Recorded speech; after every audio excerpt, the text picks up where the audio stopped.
চোখের সামনেই দেখছি প্রায় ৩০০ বছরের প্রাচীন এক স্থাপত্য। এই মসজিদের কারুকাজ আর নকশা যেন যে কাউকেই মন্ত্রমুগ্ধ করে দেয়। ইস্ট ইন্ডিয়া কোম্পানির শাসন শুরুর দশক তিনেক পরেই মুঘল স্থাপত্য রীতিতে শুধু চুন আর সুরকিতেই নির্মিত হয় এই প্রাচীন মসজিদটি। দর্শক বন্ধুরা, শুভেচ্ছা জানাচ্ছি চট্টগ্রামের হালিশহর এলাকার চৌধুরীপাড়া এলাকা থেকে। আজকে আমরা এসেছি ৩০০ বছরের প্রাচীন এক ইতিহাসের সাক্ষী হতে। সেই সাক্ষী যেটি মূলত ১৭০০ সালের একটি স্থাপত্য, একেবারে মুঘল আমলের স্থাপত্য আমরা দেখতে পাচ্ছি। শৈল্পিকতা একেবারেই নান্দনিক বলা চলে। নিশ্চয়ই এই মসজিদের ইতিহাস সম্পর্কে আমাদেরও জানার কৌতূহল জাগছে। অবশ্যই আজকের এই পর্বে এই মসজিদটি ঘুরে ঘুরে নিজেও দেখব এবং এই মসজিদের সব ইতিহাস আপনাদেরকেও জানানোর চেষ্টা করব। চৌধুরীপাড়ায় ওসিমিয়া চৌধুরী সড়কে প্রবেশ করতে পশ্চিম পাশে চোখে পড়ে দৃষ্টিনন্দন সীমানা দেয়াল ঘেরা মসজিদটি। মসজিদের প্রবেশের দেয়ালে লেখা আছে আসগর আলী জামে মসজিদ। প্রায় ১০ শতক জায়গার উপর ১৭৯৫ সালে নির্মিত হয় এই মসজিদ। গবেষকদের মতে ১৭৬১ সালে চট্টগ্রাম ইস্ট ইন্ডিয়া কোম্পানির শাসনে আসে। তার কয়েক বছর পরে নির্মাণ করা হয় এই মসজিদটি। এখনো বছরের ১১ মাস ফজরের নামাজ আদায় হয় এই মসজিদে। মসজিদটির সামনের অংশে দেয়াল জুড়ে রয়েছে নকশার কারুকাজ। মসজিদটির চার প্রান্তে ৪টি বড় নকশা করা পিলার রয়েছে। প্রতিটি চূড়ায় রয়েছে মিনার।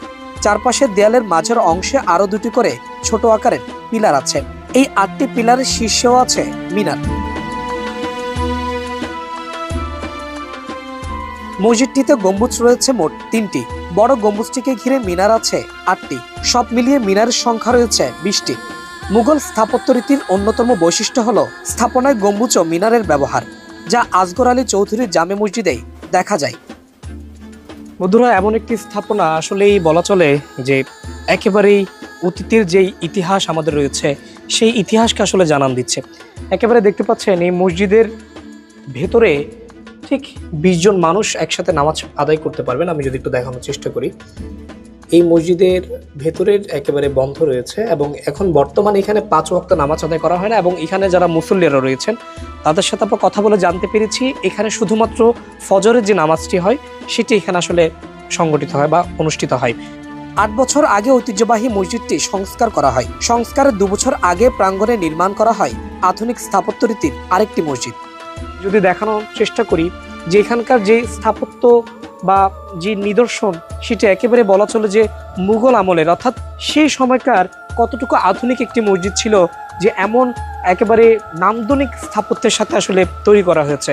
এক একটি ইমারত সে সময়কার সাক্ষী যেন দিচ্ছে। মসজিদের উত্তর পাশে রয়েছে সুবিশাল একটি কবরস্থান। সেখানে জমিদার আসগর আলী চৌধুরীর পরিবারের সদস্যদের শেষ ঠিকানা। কবরস্থানের পাশেই বড় একটি পুকুর রয়েছে, আর সেই পুকুরের পার ঘেঁষে নতুন মসজিদটি। নতুন মসজিদের ৩ দিকে জলাধার, উত্তর ও পশ্চিম দিকে রয়েছে প্রান্ত খোলামেলা জায়গা। পূর্ব পাশে রয়েছে আসগর আলী চৌধুরীর জমিদার বাড়ি। বাড়িটি মসজিদের সমসাময়িক। আসগর আলী মূলত জমিদারির গোড়াপত্তন করেছিলেন। দর্শক বন্ধুরা, সেই মসজিদটির নির্মাতা যিনি ছিলেন আসগর আলী চৌধুরী, যিনি একজন জমিদার ছিলেন সে সময়কার, এটি হলো তার জমিদার বাড়ি।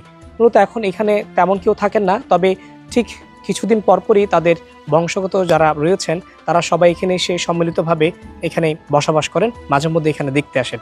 তবে এই বাড়িটিও ঠিক সেই মসজিদের পার্শ্ববর্তী সময়ে তৈরি হয়েছে বলে জানা গেছে। তবে এখনো পর্যন্ত নির্দিষ্ট কোন সালে হয়েছে সেটি কিন্তু এখনো জানা যায়নি। আসগর আলী চৌধুরীর ২ ছেলে ছিল, ওসিমিয়া চৌধুরী ও গনিমিয়া চৌধুরী। গনিমিয়া চৌধুরী ২২ বছর বয়সে অবিবাহিত অবস্থায় মারা যান। এই জমিদার বাড়ি নির্মাণের সঠিক সময় কেউ না জানলেও জানা গেছে এই বাড়িটি সেই মসজিদের সমসাময়িক।